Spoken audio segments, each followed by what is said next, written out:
The Philippines is a nation of over 7,000 islands, scattered like emerald jewels across the vast blue expanse of the western Pacific Ocean. These islands were born from the violent collision of tectonic plates and the fiery eruptions of volcanoes, a process that continues to shape the land to this day. Our land sits on the Pacific Ring of Fire, a region where volcanoes and earthquakes are part of daily life, reminding us of the Earth's restless energy beneath our feet. Towering mountains like the Cordilleras and the iconic Mount Mayon rise above the landscape, shaping the flow of rivers and creating fertile plains that have sustained generations. Our long, jagged coastline stretches for thousands of kilometers, connecting us to the sea, a vital highway for food, travel, and trade, and a source of both bounty and challenge. The tropical climate, with its powerful monsoons and frequent typhoons, has shaped how Filipinos live, farm, and build, teaching us to respect and adapt to nature's rhythms. Our ancestors learned to adapt, building resilient communities on stilts and raising crops suited to the wet and dry seasons, always prepared for the unexpected. The rugged mountains separated people, allowing unique cultures, languages, and traditions to flourish in isolated valleys and highlands, each with their own stories and ways of life. Yet the sea united them, serving as a bridge for trade, migration, and the exchange of ideas, weaving together the diverse peoples of the archipelago. Natural resources, from gold hidden deep in the mountains to pearls gleaming beneath the waves, drew traders and explorers from distant lands, enriching our history. The story of the Filipino people is inseparable from the dramatic, ever-changing landscape of these islands, where land and sea, fire and water, are in constant motion. Understanding our geography is the first step to understanding our history, for the land has always dictated the possibilities and limits of our lives. The land dictated how our ancestors lived, what they ate, how they built their homes, and how they connected with one another across mountains and seas. Our identity is forever linked to this land shaped by fire and water, a living testament to the resilience and creativity of the Filipino spirit. Who were the first Filipinos? For years, the story began with Taban Man, whose remains in Palawan date back 22,000 years. But discoveries keep rewriting our history. In 2010, archaeologists found a rhinoceros skeleton in Kalinga, butchered with stone tools, evidence of human activity, 709,000 years ago. In Calao Cave, a tiny foot bone led to the discovery of Homo luzonensis, a unique human species that lived here 50,000 to 67,000 years ago. These finds reveal a much older and more complex story of human migration and evolution in the Philippines. The first inhabitants arrived in waves, adapting to the island's challenges. They were skilled hunters and toolmakers, leaving traces in caves and riverbeds. The Philippines has long been a crossroads for different peoples. Our ancient origins are written in the land and bones beneath our feet. Each discovery brings us closer to understanding who we are. The story of most modern Filipinos begins with the Austronesians, master seafarers who set out from Taiwan 4,000 years ago. They brought outrigger canoes, pottery, and rice farming, transforming the islands. Their languages became the roots of Tagalog, Cebuano, Ilocano, and more.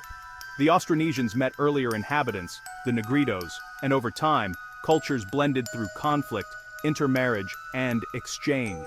This fusion shaped our genetic and cultural identity. The Austronesian legacy is everywhere in our boats, our rice fields, and our words. Their journey didn't end here. Their descendants sailed as far as Madagascar and Easter Island. They turned scattered islands into thriving communities. The Austronesian migration is one of humanity's greatest voyages. It's the foundation of Filipino identity. As Austronesian settlers spread, they formed barangays, communities named after the barangay boat.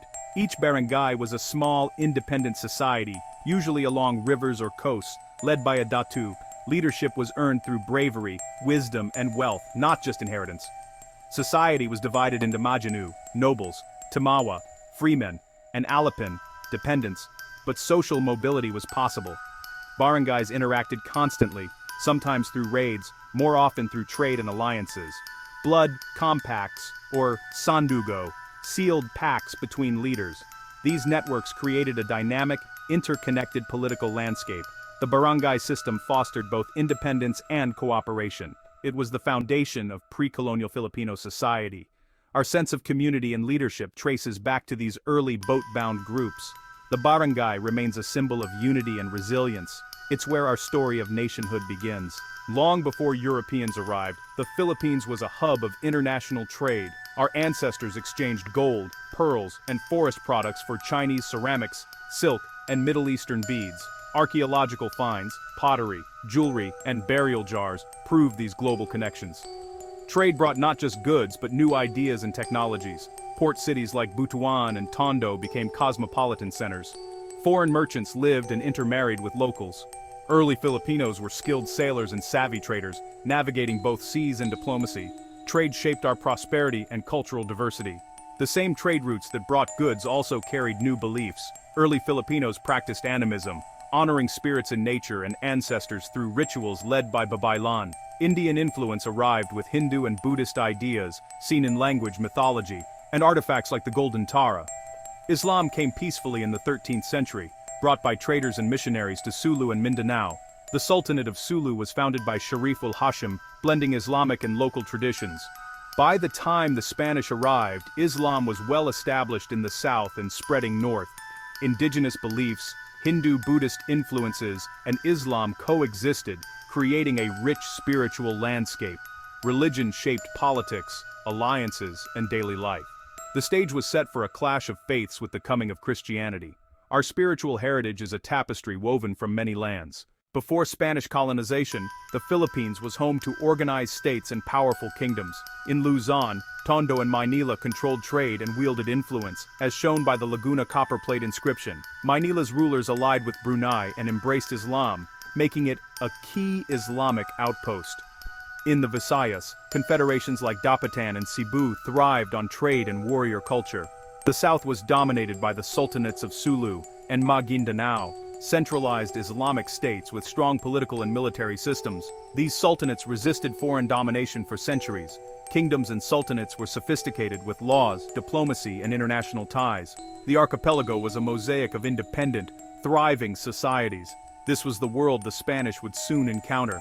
In 1521, 3 Spanish ships led by the Portuguese explorer Ferdinand Magellan appeared on the horizon, their sails billowing as they approached the unfamiliar shores of the Philippine Islands. This moment would change the course of Philippine history forever, introducing a new era of contact between East and West.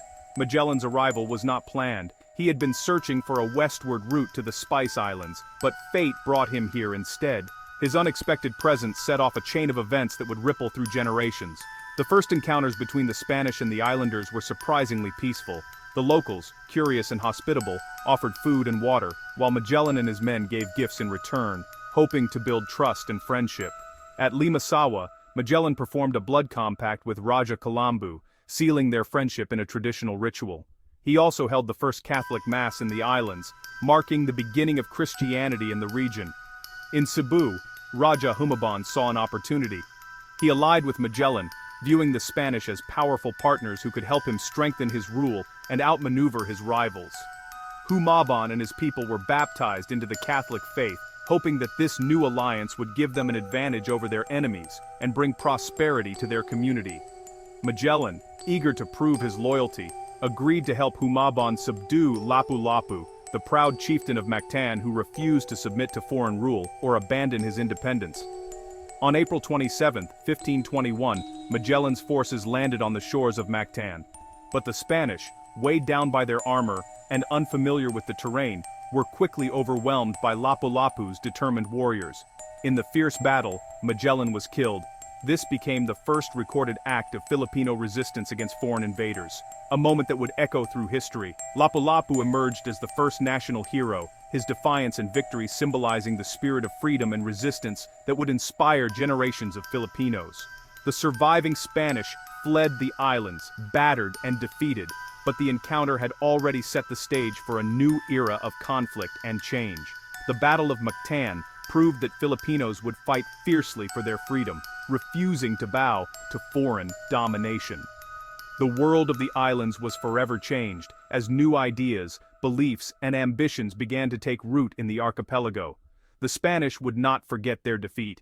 They would return, more determined than ever, to conquer and claim the islands for their empire. The stage was set for centuries of struggle, resistance, and transformation, as the people of the Philippines faced new challenges and fought to shape their own destiny.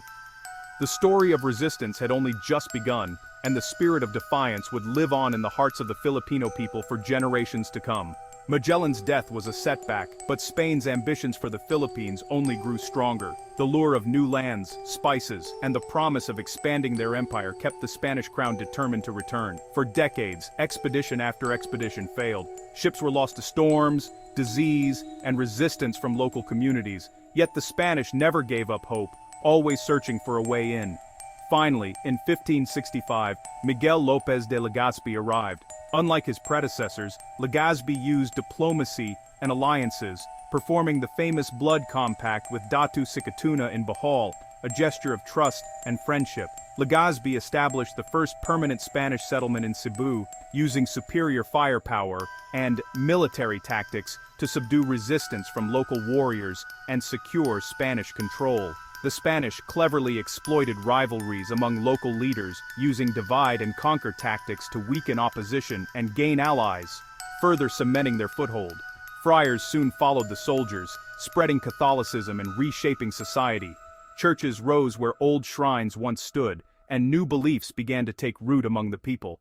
From their base in Cebu, Legazpi set his sights on Manila, the region's richest and most strategic port, determined to make it the heart of Spanish power in the islands. After fierce battles and the defeat of Raja Suleiman, Legazpi claimed Manila for Spain, establishing it as the new colonial capital and a gateway to Asia. The old wooden palisades of Manila soon gave way to the imposing stone walls of Intramuros, a fortress city that would stand for centuries as a symbol of Spanish rule. The Philippines became part of the vast Spanish Empire, ending the era of independent barangays and sultanates and beginning a new chapter of colonial rule. Over 300 years of colonial rule began, forever altering the island's destiny, culture, and identity, leaving a legacy that still shapes the nation today. The cross and the sword now defined the new order, symbolizing both faith and force as the pillars of Spanish authority. The Filipino story entered a new, turbulent chapter, one marked by struggle, adaptation, and the enduring spirit of its people.